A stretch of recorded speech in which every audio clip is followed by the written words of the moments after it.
Ano nga ba ang benepisyo sa pag-inom ng sweet coconut wine o yung tinatawag na tuba? Well, ang tuba ay may source of probiotics.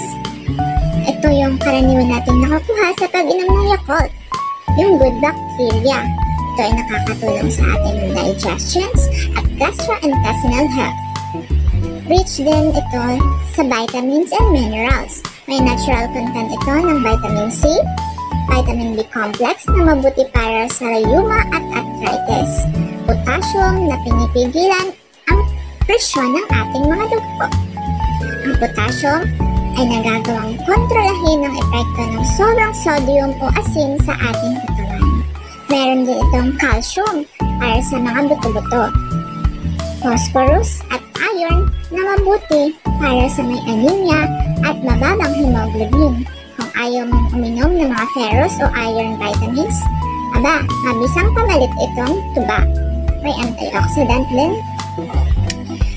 Ang tuba, good for anti-aging at nakakapagpalakas ito ng ating immune system.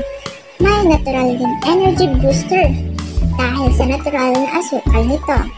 Maaari rin makatulong sa sirkulasyon ng ating dugo sa ating katawan.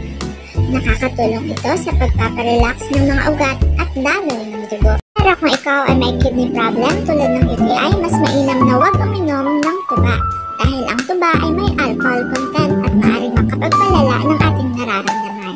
Mas mainam pa rin na uminom ng tubig o kaya ay buko juice kapag may UTI.